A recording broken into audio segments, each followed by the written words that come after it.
Olá, gente. Saúde para vocês. Aqui Jair Eduardo, editor do Pitoco. Estamos circulando nessa sexta-feira com a revista. Você já sabe, toda sexta-feira tem Pitoco. 3 vezes no mês é o jornal, uma vez na terceira semana do mês é a revista. Nossa capa, a capa da edição está aqui.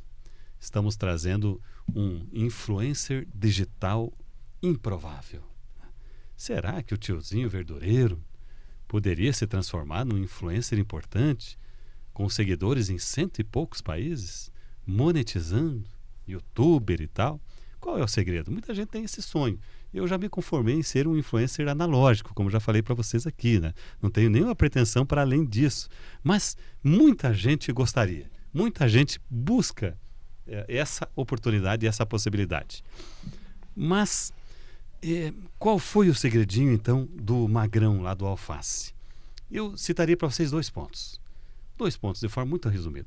Primeiro, comunicação. Falar na linguagem do seu público. Ele é verdureiro. Tá? Então, ele fala um pouquinho ali do caboclês, ele é didático, enfim, ele se faz entender por conversar na língua do seu público. Bom, esse é um ponto importante. Segundo aspecto é você entregar resultado no bolso do seguidor, nesse caso específico dele. E ele passa práticas que rentabilizam a horticultura. Então, ele resolveu problemas de muitos verdureiros, Brasil e mundo afora, com as técnicas que ele aplica para rentabilizar a horta. Ora, colocou dinheiro no bolso da pessoa, a pessoa vai te seguir, meu amigo, né? Tem muita gente vendendo fumaça, aí não dá, pega, engaja o cara num primeiro momento, ali a pouco o cara vê que aquilo é meio uma farsa e tem tanta gente disputando os segundos preciosos de cada um de nós que já viu, né? Isso é muito volúvel, esse mercado dos influencers. Por isso que eu estou muito confortável na minha influência analógica aqui, que a concorrência é menor, tá, gente? Bom, afora essa reportagem, temos muitos outros artigos aqui na revista. Você quer receber essa edição? Manda um e-mail para mim, pitoco@pitoco.com.br. Estou recebendo hoje o Christopher Ferner Goldman, que trabalha e atua, entre outras tantas plataformas, na inteligência artificial, um assunto do momento, e a gente vai conversar um pouquinho como se faz a aplicação corporativa e para outras tantas finalidades da inteligência artificial. É a Core Data, né? Core Data.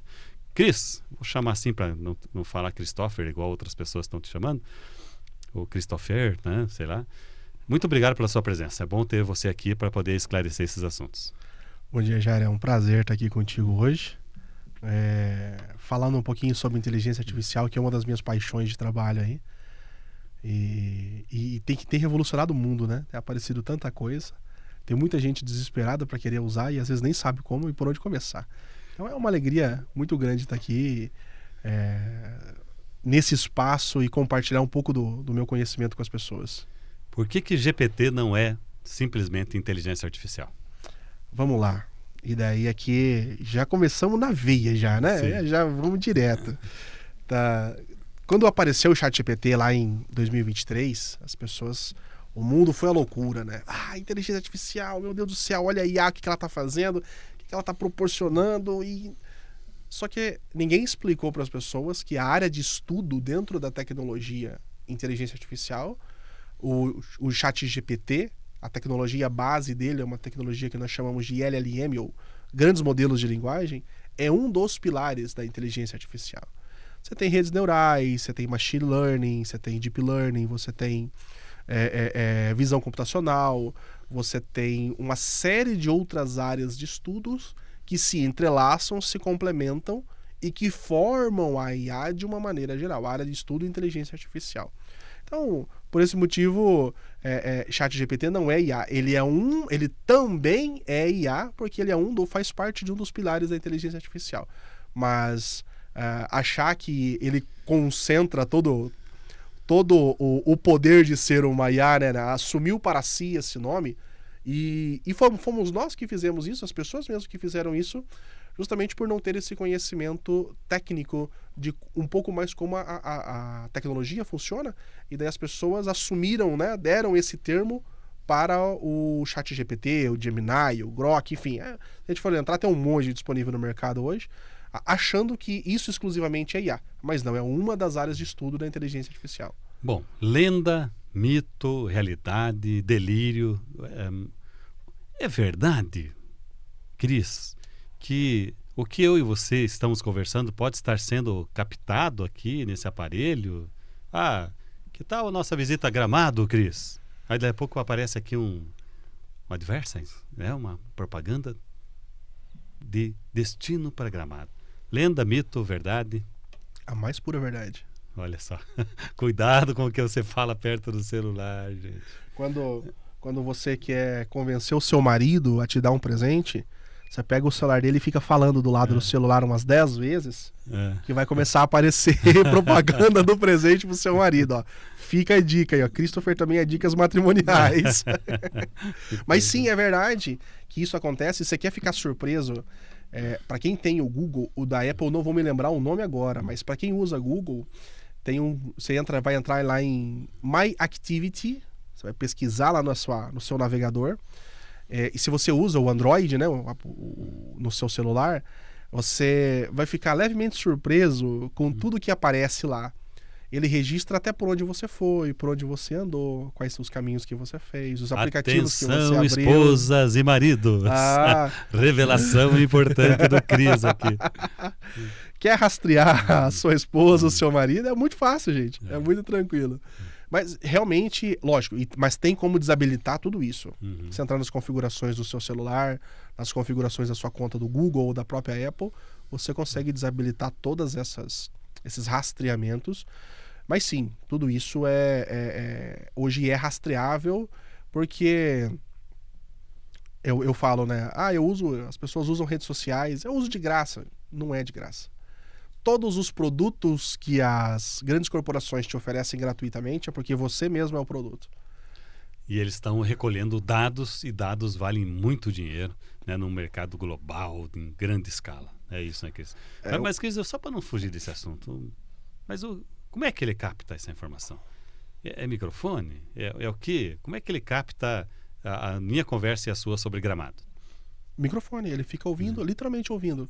E tem como você escutar as gravações que ele fez também. Lá nesse My Activity da sua conta do Google, tem os locais lá onde que fica salvo todos os trechos que ele gravou. Então todos os trechos que ele gravou, que entendeu que é importante, que foi gravando, todos eles ficam lá. Mas não é só o microfone, né? Isso a gente está dando um dos exemplos, né? Tudo que você pesquisa no Google, né? Tudo que você pesquisa no Google vai ficar salvo. Por isso que é muito natural, né? Às vezes você foi lá e pesquisar bicicleta ergométrica. Não que eu faça uso disso, né? Mas é o meu tamanhozinho. Bicicleta ergométrica. Você foi lá e pesquisou bicicleta ergométrica. Rapaz, mas vai aparecer propaganda. Rodo. Em um monte de site. Onde você abrir, bicicleta ergométrica, bicicleta ergométrica, bicicleta ergométrica. Viagem para Gramado. Vai aparecer viagem para Gramado, 300 propagandas daquilo. Porque os algoritmos entendem que você gerou um interesse em cima daquilo e começam a te ofertar. O algoritmo base por trás disso é o que nós chamamos de algoritmo de recomendação. E a tecnologia base dele também é inteligência artificial. Bom, a polícia usa, os investigadores usam em larga escala. Tudo que eles querem é o seu celular. Atenção, você que está fazendo alguma malandragem na política, alguma coisa assim, tudo que eles querem e só o que eles precisam é o teu celular. Aí tem alguns neófitos, né, que colocam lá chumbinho para receita de bolo. Bacana, né? O que a pessoa vai fazer com aquilo, né? Aí morre alguém intoxicado na família, me dá teu celular. Vai lá, muito simples, ver o que você pesquisou, e muitas pessoas acabaram sendo incriminadas, sentenciadas em razão disso, porque tudo fica um rastro digital, não fica, Cris? Tudo. Hoje existe como anonimizar, mas a maioria, 99% das pessoas não sabem como fazer isso. Então, inocentemente, as pessoas acreditam que eu, atrás do meu celular, eu estou anônimo, quando não é uma verdade.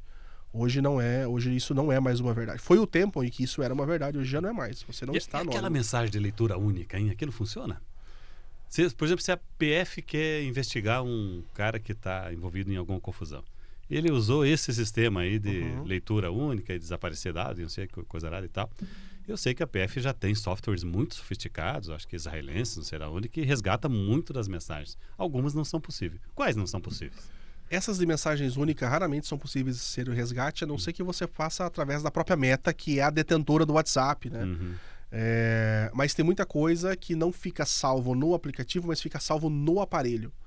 Né? Então, o aparelho salva muita informação e daí, nesse momento, é possível resgatar. Dizer o que é possível, o que não é possível, se eu falasse alguma coisa aqui, eu estaria cometendo algum erro, porque a gente não consegue descobrir todos os softwares que a Polícia Federal ou que qualquer órgão governamental possua para fazer esse tipo de busca. Né? Hoje, os melhores softwares, os mais poderosos, estão nas mãos das organizações governamentais.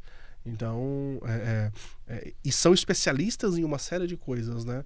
Então, existem softwares hoje que recupera um disco rígido que pegou fogo, os caras conseguem recuperar algumas informações desse, não 100%, obviamente, mas conseguem recuperar algumas informações. Imaginou só, olha, gente, desde Jornada nas Estrelas, desde os filmes consagrados da ficção científica, nós somos apresentados para possibilidades do futuro, né? E alguns deles nos assustaram bastante, não é, Cris? Sobre máquinas que saíram do controle e tal. E agora, com essa inteligência artificial, eu imagino assim que algumas pessoas, com alguma razão, estejam até assustadas. Até alguns das big techs alertam sobre essas possibilidades. É para ter medo da inteligência artificial, Cris? É para ter medo do robô? Fala para nós. Ainda não. Vai uns bons 100 anos para a inteligência artificial oferecer um risco para a humanidade. O problema que nós temos hoje é o uso irresponsável dessa tecnologia. Né? Então, hoje, vamos dar um exemplo, por exemplo, na estudo. Né? Qual que é a maior dificuldade hoje das escolas e das faculdades? Trabalho que o aluno está entregando. A maioria hoje é feito por inteligência artificial. Que tipo de profissional e que tipo de pessoa nós vamos formar nos próximos anos? Isso é uma grande preocupação. Então, achar que o cenário de exterminador do futuro é o maior dos nossos problemas, não é. Né? O maior dos nossos problemas é o uso irresponsável das tecnologias que estão disponíveis hoje pelas pessoas. Então, as pessoas deixam de buscar conhecimento real e passam a ser muito superficiais naquilo que elas estão fazendo. E ainda mais com as gerações mais novas, que são gerações que buscam muito velocidade numa série de coisas, que se acostumaram com o iFood, se acostumaram com o Uber, se acostumaram a ter tudo na palma da mão, cada vez menos se interessam em se aprofundar e buscar conhecimento. Existem suas exceções, obviamente, mas quando a gente olha de uma maneira geral, isso é um grande cenário. Mas voltando na questão, né, o que preocupa muito hoje, em alguns aspectos, se a gente for olhar pelo ponto de vista militar, né, a inteligência artificial ela tem avançado de uma maneira onde que muito breve, não vai demorar muito, nós vamos ver sim máquinas no campo de batalha. Isso não vai demorar muito tempo. A China tem um exemplo muito claro disso. Eles têm um cachorro, como se fosse uma espécie de um cachorro robótico, onde que eles acoplaram uma metralhadora em cima dele e ele vai avançando, identificando os alvos de maneira automática, através de inteligência artificial, através da visão computacional, né, uma das áreas de estudo. De repente é feixe de raio laser, né? Vai saber, existe uma série de coisas e ele identifica e ele abate o alvo dele. Quer ver um outro exemplo mais recente? Guerra da Ucrânia, rolando nesse momento. Drones. Os drones automatizados foram treinados a identificar veículos russos, e daí eles voam de maneira autônoma e a hora que eles identificam, eles não precisam de um operador para executar aquilo. Eles vão lá e abatem. E daí... É apavorante, viu, gente? É apavorante. Nós enxergamos... Porque essas imagens estão vindo para cá, né? A gente tá vendo exatamente. ali no YouTube, ver essas imagens é uma coisa horrível, gente. E veja que, né, todo algoritmo de computação, ele é hackeável e passível de adulteração. Então você poderia muito bem adulterar aquilo para ele começar a identificar outras coisas, como pessoas, como casas, enfim, identificar qualquer coisa. Então, o que...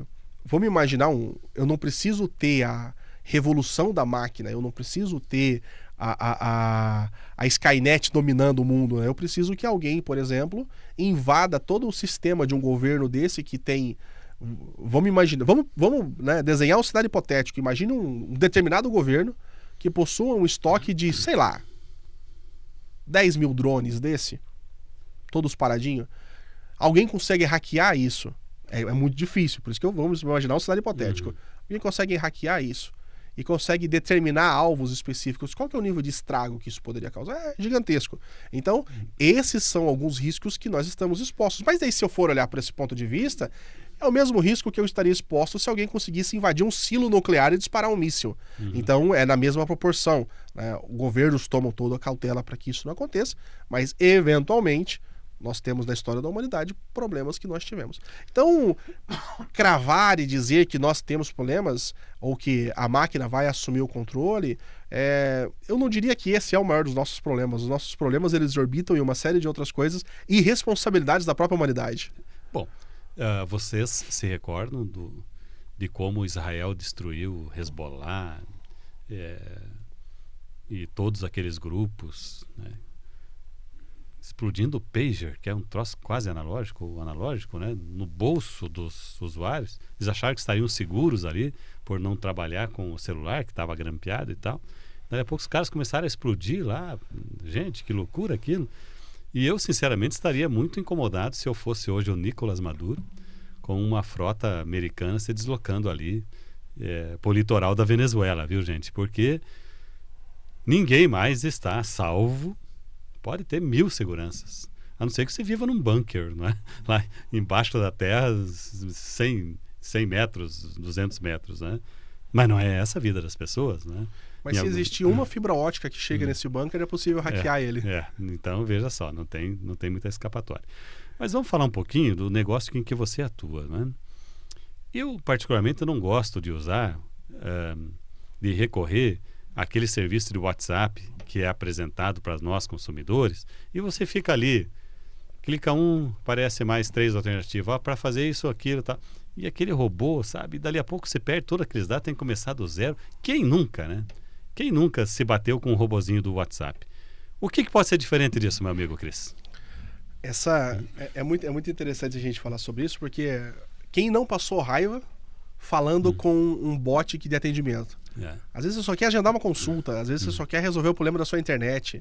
Às vezes eu quero só pagar uma fatura da Copel, às vezes eu quero pagar a conta e não consigo. Mas pagar tinha que ser muito simples, meu amigo. Então, ou às vezes eu quero resolver um problema e os bots tradicionais têm uma dificuldade muito grande em fazer isso. Então, na Cordata, nós desenvolvemos uma tecnologia usando esses modelos de LLM como base, onde que você conversa e a impressão que você tem aqui do outro lado é um ser humano te atendendo. Porque ela vai entendendo o contexto, ela não usa simplesmente a opção, opção 1, opção 2, opção 3. Ela vai, conforme a sua conversa com a IA vai evoluindo, ela vai se lembrando dos contextos e tudo aquilo que vocês conversaram, e ela vai trazendo isso como argumento de conversação. Então, se lá na primeira conversa tu falou teu nome, teus dados, a hora que, se você mesmo pedir para ela lá no final da interação, ela vai lembrar quem tu é, vai lembrar dos teus dados e vai lembrar de todas as informações. Então, isso é uma das coisas que os modelos de linguagem nos proporcionam, né? Contexto, você lembrar de grandes contextos. Por isso que, se você usar um chat GPT, fazer uma pergunta e for fazendo várias perguntas e depois você retomar um assunto que você falou 10, 20 perguntas atrás, ele se lembra, por causa do contexto, da capacidade dos modelos de se lembrarem de contexto. Pois é. Veja só. Eventualmente, para fazer o meu jornal, eu peço para a inteligência artificial produzir uma imagem, né? O que mais me impressiona, e mesmo quando você põe um texto muito grande na mão dele, do algoritmo, sei lá, para ele dar um título para aquilo, Cris, o que mais me impressiona é a velocidade da execução. Eu queria que você, se for possível, né, explicar de forma didática como é que essa mágica acontece para essa máquina, para essa inteligência artificial entregar tão rápido o que é solicitado para ela. Por trás de toda essa tecnologia existe uma grande rede neural. Então, quando você faz uma pergunta, são todos cálculos matemáticos que estão sendo... É tudo estatística por trás, o fundo disso é tudo estatística. São cálculos estatísticos que estão sendo feitos para te retornar um resultado. E computacionalmente falando, isso é muito rápido. A velocidade disso é muito grande. Quando você faz uma pergunta e em questão de segundos lá, a IA que você está usando começa a te responder, né? Começa a escrever aquilo que você vê acontecendo é o que nós chamamos de typing, que ela está escrevendo a tua mensagem. Não, e daí aqui vai uma coisa muito legal. Não significa que ela já sabe a resposta toda, tá? Por que que as empresas optaram por dar aquele typing, a mensagem escrevendo? Enquanto ela vai escrevendo, ela vai com aspas bem grandes, pensando na resposta que ela vai te dar. Então, é rápido porque o processamento acontece durante a geração da resposta. E daí, por esse motivo, acaba sendo rápido. E, obviamente que a tecnologia de redes neurais por trás disso é uma das bases para que seja rápido, né? Mas como ela vai completando as respostas em tempo de execução, se torna tão rápido. Olha só. Um caso muito triste que aconteceu agora recentemente, uma pessoa se suicidou logo após fazer perguntas para a inteligência artificial sobre o sentido da vida, o que é que faz e tal, como se a inteligência artificial fosse um psicólogo, um psiquiatra. E a inteligência artificial é muito gentil com a gente, ela conversa, ela elogia o texto, a foto, não é? E vai cativando algumas pessoas, e algumas pessoas são extremamente carentes, não é? Não ouve de ninguém o que ela ouve da inteligência artificial. Cris, que avaliação você faz dessa relação que acaba virando quase uma amizade entre o usuário e a inteligência artificial? Eu diria que é o mesmo nível de dependência que as pessoas têm hoje de redes sociais, né? As pessoas dependem de aparecer, serem vistas e se mostrarem nas redes sociais. Eu diria que é o mesmo nível de dependência. E, tecnicamente explicando como que isso funciona, todos os modelos, eles são programados para sempre te dar uma resposta satisfatória. O que você falou, eles são gentis, mas é porque eles são... Não é porque a IA quer ser gentil. Ah, não, eu gostei do Christopher, eu gostei do Jair, eu vou ser gentil com eles. Eu vou responder... Não, não é isso. É uma resposta meio padrão que vai para todo mundo. Exatamente. Ela é programada para lhe dar uma resposta. Eu não sei se já aconteceu contigo que tu faz uma pergunta, mas a resposta que ela te deu foi errada. E daí você fala assim, não, mas você falou errado. O correto é isso, isso e isso. O que acontece? Quando você faz isso, quando você dá ela te dá essa resposta e você corrige a IA, fala, não, você respondeu errado, ela fala, me desculpe, eu respondi errado, realmente você tem razão, a resposta correta é isso, isso, isso. Porque ela é sempre programada para te responder, mesmo que a resposta não seja boa ou seja errada. Então ela é sempre programada para te responder dessa maneira. E delira muito? Delira muito ou não? Já delirou muito mais, hoje delira muito menos. Hoje o que nós chamamos dela ter esse desvio de consciência, ela responder de maneira incorreta, alucinar, o termo que nós usamos, correto, o termo correto é alucinar, hoje é muito menor, ela alucina muito menos do que já alucinou no passado, e hoje em muitos modelos eles possuem gatilhos de segurança para identificar quando um potencial suicida, por exemplo, está conversando com o modelo. Psicologicamente falando, existem muitos estudos que dizem que alguns suicidas eles só precisam de uma validação para cometer o ato. Alguém validar aquilo que eles querem fazer. Então, nesse sentido, o ChatGPT foi um validador, né? Ele conversou com o ChatGPT e o ChatGPT validou aquela decisão. Mas isso também não foi consciente, não existiu a consciência por trás do ChatGPT em propositalmente levar aquela pessoa a cometer um suicídio. É pura e simples a programação dele. Ele precisava fornecer a resposta, a pessoa foi conduzindo as perguntas de uma maneira que chegasse àquele resultado final. Sabe aquele que as pessoas têm o costume de, tipo assim, perguntar para ter a resposta que eu quero? Não a resposta que eu mereço, mas a resposta que eu quero? Ou a resposta que eu preciso, mas a resposta que eu quero?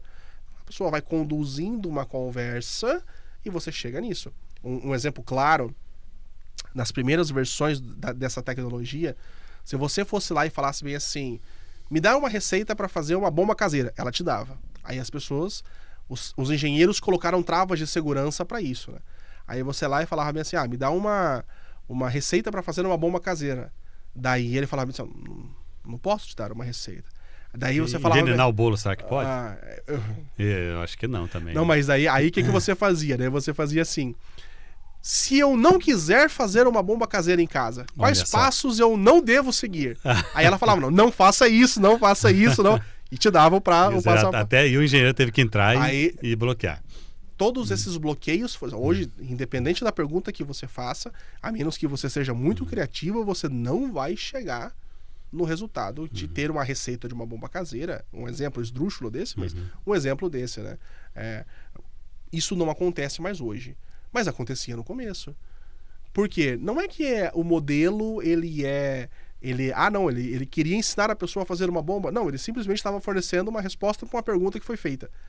Na prática, os modelos de linguagem são o quê? São preparados para responder perguntas que são feitas para ele. Uhum. E vale dizer que eles não pensam, eles não são inteligentes, eles não são criativos, eles não criam nada, eles não inventam nada. Eles apenas replicam aquilo que eles viram durante o seu processo de treino.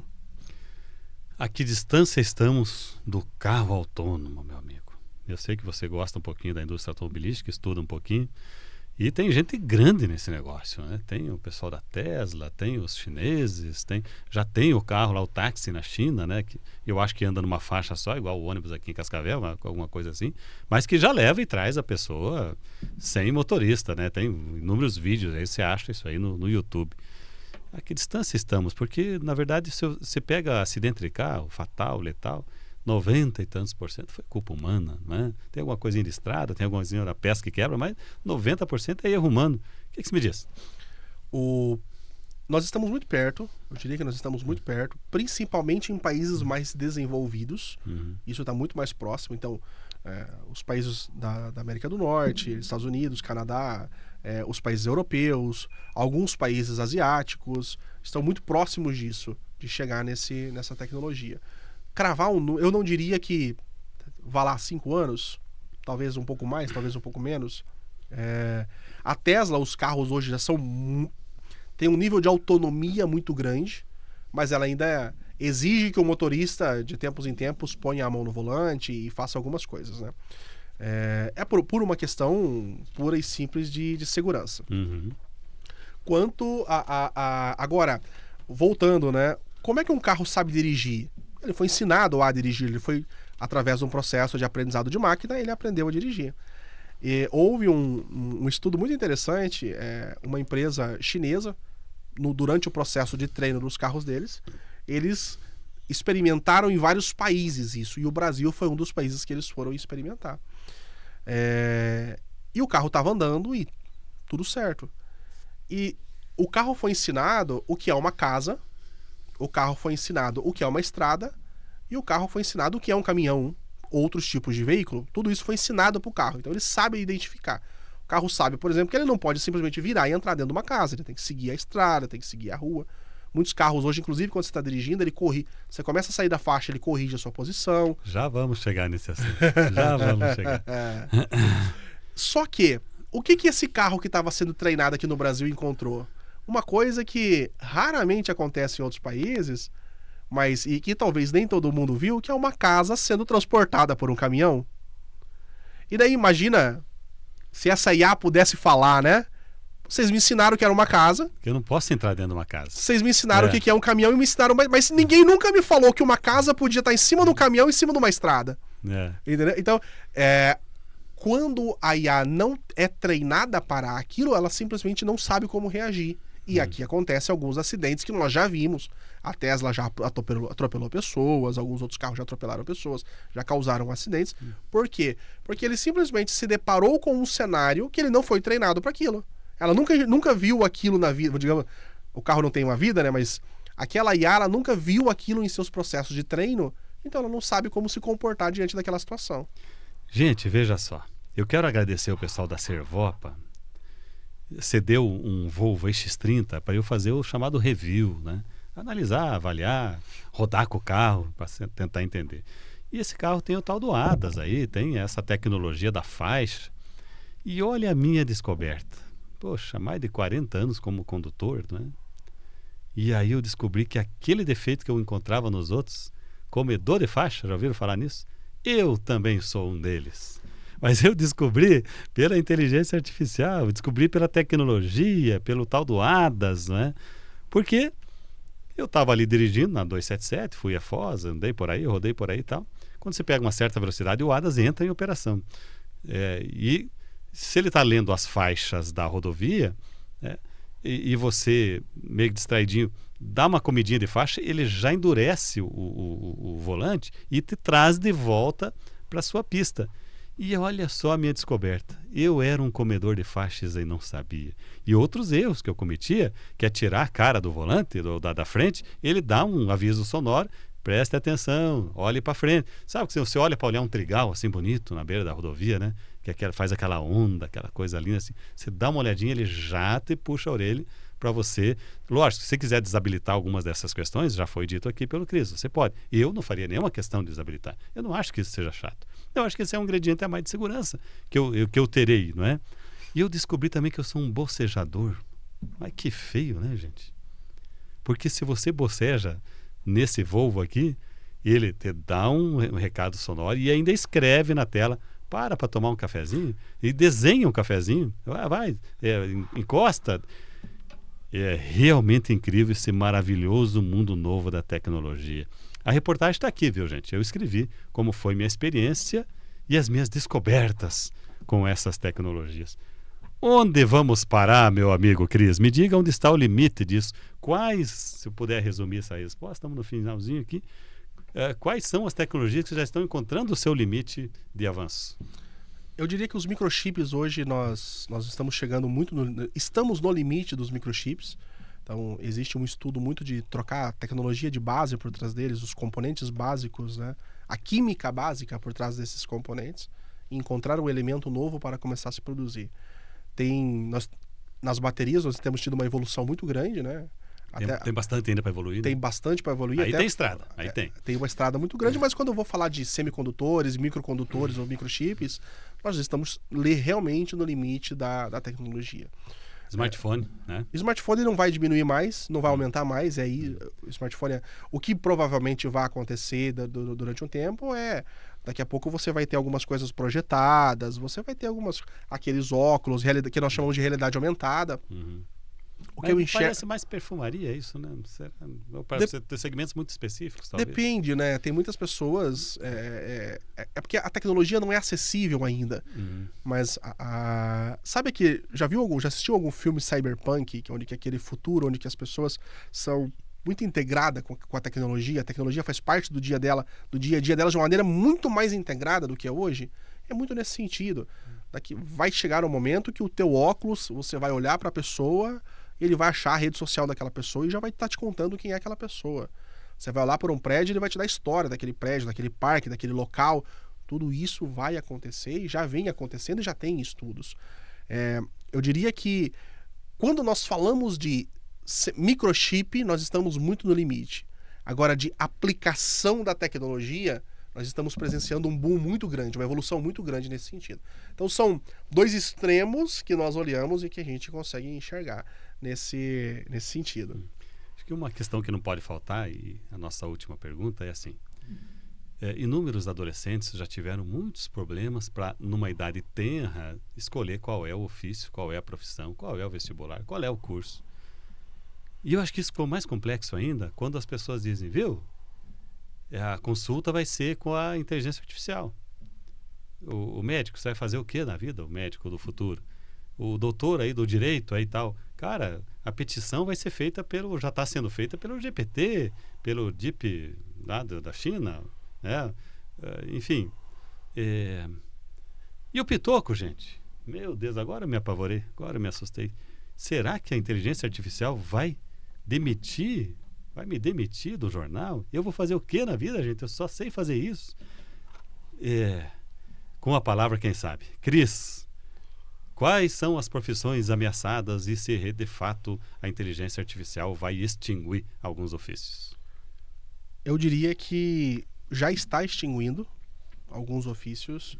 Dentro da própria área de tecnologia, o programador júnior, o iniciante, o entrante no mercado, tem tido nos últimos 2 anos uma dificuldade muito maior para entrar no mercado, porque as IAs fazem o trabalho do júnior hoje, então você só precisa de um pleno manipulando aquela IA e ele acaba se tornando muito mais produtivo, então você tem essa evolução. Assim como você tem uma série de outras evoluções que vão acontecer. Mas na minha visão, nós vamos partir para profissões altamente especialistas. Então, o advogado ele não vai sumir por inteiro, o contador não vai sumir por inteiro, o jornalista também não. Vale dizer que a tecnologia que nós temos hoje, ela não é criativa, como eu já falei, ela não é criativa, ela não tem criatividade. ela conseguiria replicar uma matéria nova do Pitoco seguindo o mesmo padrão de escrita que o Jairo escreveu a vida toda? Conseguiria replicar. Mas nunca seria a mesma coisa. E nunca vai ser. Pelo menos durante uns bons anos. Porque a IA, ela só faz aquilo que ela foi treinada para fazer. Ela não cria nada novo. E ela não tem ideias. Quem é que tem a ideia sobre o que vai escrever? É você. É você que senta e produz o conteúdo. Não, eu vou falar sobre isso, eu vou escrever sobre isso, eu vou escrever sobre aquilo. E algumas coisas que eu vou usar ali estão só na minha memória. Exatamente. Não é verdade? Exatamente. Estão só na minha cachola aqui. E aquilo é uma peça fundamental para trazer aquela informação. Exatamente. Né? Agora, não significa que as pessoas não serão substituídas de alguma maneira por inteligência artificial. Todas as profissões repetitivas, todas as profissões que são passíveis de automação, todas as profissões de baixo valor agregado, todas essas serão em um determinado nível substituído por inteligência artificial. Todas. Seja agora, seja mais para frente. Todas serão. Isso é uma evolução natural da história da humanidade. O que aconteceu quando veio a Revolução Industrial? O cara que era o operador que fazia na mão, que produzia o sapato na mão e agora tinha uma máquina que produzia o sapato, ele passou a fazer o quê? Dar manutenção naquela máquina. Então nós estamos evoluindo e o mundo sempre vai evoluir. Agora você, enquanto profissional, se me permite dar um conselho, descubra como aplicar inteligência artificial no seu trabalho. Como que eu aplico o IA no meu trabalho? Porque o que acontece com o mercado de trabalho? Ele vai avançar e vai evoluir. E se eu, profissional, não souber usar inteligência artificial no meu dia a dia, no meu trabalho, para ser mais produtivo, às vezes eu serei substituído por alguém inferior a mim, né? Não de uma maneira pejorativa, mas com menos conhecimento do que eu, mas que sabe usar a inteligência artificial com maestria. Né? Dentro da tecnologia nós classificamos em júnior, pleno e sênior. Às vezes um sênior que não quer se adaptar a usar IA vai ser substituído por um pleno que sabe usar IA muito bem. Então esse é o conselho que eu dou. Encontrem maneiras de usar a inteligência artificial. Christopher, como? Pega essa bodega, instala qualquer uma das IAs que tem no mercado e começa a conversar e descubra. Não existe fórmula mágica, não existe regra. Não caia e não compre curso na internet. Descubra como ficar rico. Descubra sozinho, gente. Experimentem. Né? As pessoas estão muito nessa, não, fulano, então, experimenta. Pega o celular e experimenta. Contanto que você não fale nenhuma informação pessoal sua ali, experimente à vontade. Não tenha medo de experimentar. E eu tenho certeza que as pessoas que fizerem isso vão encontrar maneiras de aplicar a inteligência artificial no seu dia a dia. E daí, para fechar, olha que aplicação legal da inteligência artificial. Sabe quando você está em casa, abre a geladeira e quer comer alguma coisa e você não tem ideia do que você quer fazer? Eu já fiz esse experimento. Tira uma foto da tua geladeira, manda pro ChatGPT e fala para ele assim, o que eu posso cozinhar com o que eu tenho na minha geladeira? Faz esse experimento e depois me conta. Olha que bacana. Olha, gente, e antes de tudo, não adianta resistir às mudanças, né? O pessoal fala assim, Pitoco, você gosta de carro elétrico? Eu gosto. Mas daí você já compra também um guincho junto para carregar o teu carro quando não tiver mais carga? Gente, lá no início do final do século XIX, ali na virada, chegou o carro a combustão. Você podia comprar um Ford T de qualquer cor desde que fosse preto, não é verdade? E quando esse carro foi apresentado, ou outros, as pessoas, os céticos olhavam e diziam, viu? Mas eu prefiro a minha carroça, é meu cavalo, porque você vai colocar gasolina onde? Quando você viajar para longe e tal. O meu cavalo tem pasto onde eu for. Onde eu for tem pasto. eu posso alimentá-lo, né? Então é um pouco disso. Eu vou passar para o Christopher fazer as suas considerações finais e deixar também, por gentileza, os seus contatos, as pessoas que querem conversar com você, querem entender melhor esse assunto, pode deixar o teu Insta, pode deixar o teu contato aí no ar. Muito obrigado pela sua presença, Cris. Eu que agradeço pela oportunidade de estar aqui falando um pouquinho. Para mim é sempre... Se deixar, eu vou embora falando e não tem limite para falar, porque eu gosto de falar desse assunto. Eu respiro isso no meu dia a dia. Mas com muita qualidade. Parabéns, Cris. Muita qualidade. Muito obrigado. E quem quiser me procurar, quiser me seguir, saber o que eu estou aprontando, me procura nas redes sociais, Christopher Goman, tá lá.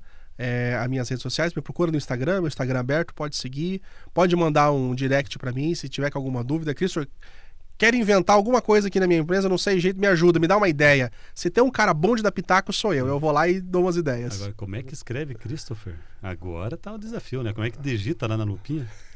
Como é que faz? Vamos lá, então. Vamos lá. O meu nome é Christopher Cristo normal, aí com P-H-E-R, Christopher. E meu sobrenome, Gollman, G-O-L-L, 2 L's, M-A, 2 N's. Pronto, gente, tá fácil. Ok, agradecendo o Cris, agradecendo a Miriam Alves, agradecendo o pessoal do Castilhos e principalmente a sua audiência. Eu marco um outro encontro com você, breve, já para a próxima semana. Saúde a todos, um abraço e até mais.